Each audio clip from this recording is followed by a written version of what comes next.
Hello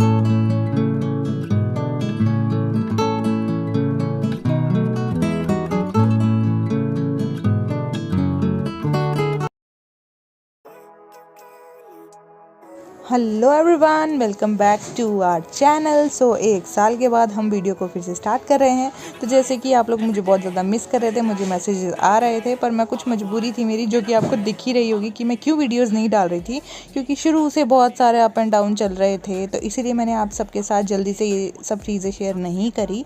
तो अब जाके थोड़ा सा लाइफ स्टेबल हुई है, थोड़ा सा ये हुआ है कि चलो अब सब ठीक सा चल रहा था, तो मैंने कहा चलो एक वीडियो शूट कर देती हूँ।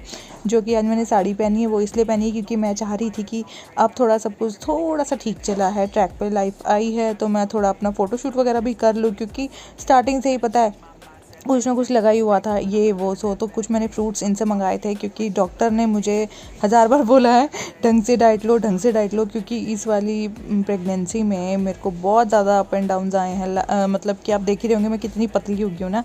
वो इसलिए हुई हूँ क्योंकि मुझे 5th मंथ में, पहले तो फोर्थ मंथ तक मुझे वॉमिटिंग रुकी ही नहीं, मुझे बहुत ज़्यादा वॉमिटिंग होती रही थी। कुछ खाना पीना मेरे से हो ही नहीं रहा था, सिर्फ खिचड़ी और दाल, मूँग की दाल इसी पे चल रही थी। बाकी फिर घर के काम 36 हो ही जाते थे, तो इसलिए ना ज़्यादा मैं अपने पे ध्यान नहीं दे पाई। बस वही है जो दवाइयाँ डॉक्टर ने दी थी, आयरन कैल्शियम वगैरह की, वही चल रही थी, और दाल खिचड़ी दलिया यही बना के, जैसा मेरे से बन रहा था वैसा बना के खा रही थी। फिर 5th मंथ में मुझे हो गया टाइफाइड, जो कि बहुत ज़्यादा डेंजरस होता है प्रेगनेंसी में। तो उस वजह से मेरा बहुत ज़्यादा वेट लूज़ हुआ, मतलब 12-13 किलो मेरा एक वीक में मेरा 4-5 किलो वज़न कम हो रहा था, ऐसे करके हो रहा था। तो आप समझ सकते हो कि एक तो प्रेगनेंसी, ऊपर से टाइफाइड, तो बहुत बुरा हाल हो गया था। तो फिर 1.5-2 महीने मैंने फिर उसमें परहेज किया। फिर 7th मंथ से थोड़ा सा पटड़ी पे आने लगी थी गाड़ी, जो कि वॉमिटिंग भी मेरी बंद हो गई थी, और टाइफाइड से भी थोड़ा सा मैंने रिकवर कर लिया था। तो अब जाके मेरा फुल टर्म चल रहा है, 9 मंथ चल रहा था। तो मैंने सोचा चलो वीडियो को एक बार आपसे शेयर कर लिया जाए। तो आज मैं बना रही हूँ सूजी का हलवा, जो कि मैं भगवान जी को भोग लगाने के लिए भी बना रही हूँ, क्योंकि मेरा ना मन कर रहा था। इस समय पे ऐसा होता है ना कि आपका मन करता है, क्योंकि शुरू से मैं तो बिल्कुल भी खा पी नहीं पाई थी जैसा मन कर रहा था, क्योंकि ना ही मुझसे बनता था जैसे मैं सोचती थी बनाने की, तो एकदम वॉमिटिंग जैसी हो जाती थी सेंसेशन, तो मैं किचन से बाहर भाग जाती थी। फिर बहुत मुश्किल से मैंने ये शुरू के 4 महीने काटे हैं। फिर जाके 5th-6th मंथ में टाइफाइड की वजह से नहीं कर पाई। अब जाके जैसे जैसा थोड़ा मन करता है ना, तो थोड़ा थोड़ा करके बना लेती हूँ।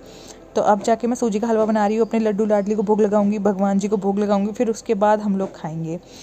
तो यहाँ पर सूजी का हलवा मस्त लगता है जब बिल्कुल घी घी में बनाओ, वैसे ही मैं बना रही हूँ। और क्या होता है ना, मेरे को डॉक्टर ने 7 मंथ से ही बोल दिया था कि आप घी खाना स्टार्ट करो, थोड़ा थोड़ा घी लेना स्टार्ट करो, क्योंकि ना मेरा वज़न बिल्कुल 13 किलो कम हो गया था। तो डॉक्टर ने बोला धीरे धीरे हमको आपके वेट को बढ़ाना पड़ेगा, तब जाके कुछ होगा। मतलब बेबी को भी अच्छी वेट के लिए माँ का तंदुरुस्त होना ज़रूरी है।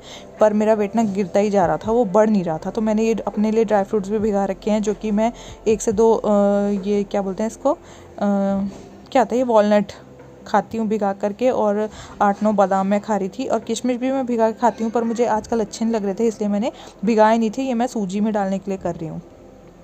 तो ड्राई फ्रूट्स वगैरह खाने भी ज़रूरी है। वैसे तो डॉक्टर बोल रही थी कि बेबी का वेट बढ़ाने के लिए अंडा खाइए, अंडा खाइए, पर मैं खाती नहीं हूँ, तो मेरे को बहुत ज़्यादा दिक्कत हो रही थी।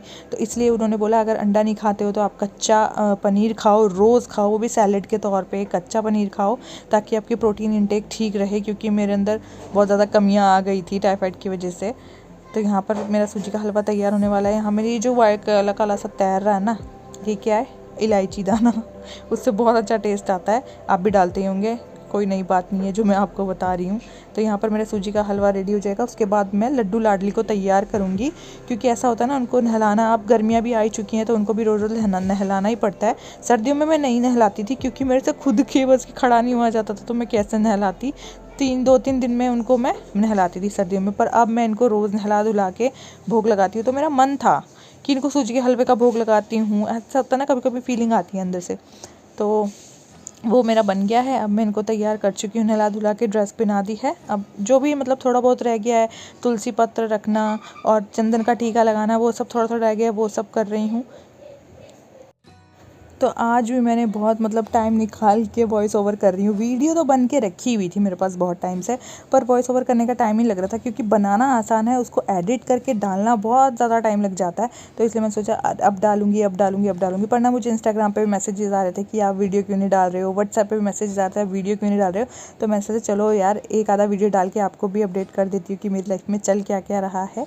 तो मैंने वीडियोस डालनी जनवरी में मतलब फ़ैब तक मैंने बंद कर दी थी। ऐसा मेरा मन बिल्कुल नहीं होता था, पर अब ऐसा हो रहा है कि धीरे धीरे इच्छा जाग रही है कि हाँ जी चलो अपना काम फिर से शुरू करते हैं। तो इनको मैंने बोला था बाहर से फूल वगैरह लेके आ जाओ, इकट्ठे पूजा करेंगे, क्योंकि उस टाइम पे घर में ही थे। तो अच्छा लगता है इस टाइम पे अब इकट्ठे पूजा पाठ करना। काफ़ी लोग बोलते हैं कि 9 मंथ में पूजा पाठ नहीं करना चाहिए, मतलब मंदिर में नहीं जाना चाहिए ऐसा वैसा। पर जब मैं ही करने वाली हूँ तो मैं ही करूँगी ना यार, ऐसे पूजा का स्थान को ऐसे बिना दिया बत्ती के छोड़ नहीं सकती थी। तो इसलिए मैंने पूरा 9 मंथ तक पूजा पाठ किया, भगवान की दया हमेशा इसीलिए मेरे पे बनी हुई रही है। तो मेरा ये मानना है कि अपने घर के मंदिर में ज़रूर जाना चाहिए, पूजा पाठ ज़रूर करना चाहिए। तो यहाँ पर ये आ गया फूल वगैरह लेकर के, अब हम दोनों मिलके करेंगे पूजा। तो बाकी की वीडियोस भी मैं आपके साथ धीरे धीरे करके शेयर करती रहूँगी, क्योंकि पटरी पे आने में टाइम लगता है ना, आदत जब छूट जाती है, ऐसा आराम परस्त हो जाता है इंसान की, एक काम बंद हो गया तो हो गया है ना। तो उसको धीरे धीरे शुरू करने में टाइम तो लगता ही है। तो धीरे धीरे पटरी पर लाऊंगी और जो भी आगे आगे होता है आपके साथ शेयर करती जाऊंगी। तो आज साड़ी पहनने का मेन मकसद मेरा यही था कि मैं अपना कुछ फ़ोटोशूट कर लूँ, क्योंकि मेरा बहुत मन था इस बार फ़ोटोशूट करने का। पर वही है ना, हर समय डर ही लगा रहता था, अरे यार कुछ हो ना जाए, ऐसा ना हो जाए, वैसा ना हो जाए, क्योंकि ज़िंदगी में बहुत कुछ ऐसा हो चुका था कि डर तो बना ही रहता है। पर मैंने कहा चलो 2-4 फ़ोटोज़ खुद से ही खींच लेते हैं। तो मैंने खुद से ही फ़ोटोज़ वगैरह खींच लिए हैं, जो कि मैं आप के साथ शेयर भी कर रही हूँ। आगे मैं आपको अपडेट करती रहूँगी, वीडियोज़ धीरे धीरे डालती रहूँगी। आपको आज का छोटा सा ब्लॉग कैसा लगा और ये गुड न्यूज़ कैसी लगी मुझे ज़रूर बताना। मैं चलती हूँ, बाय बाय, टेक केयर।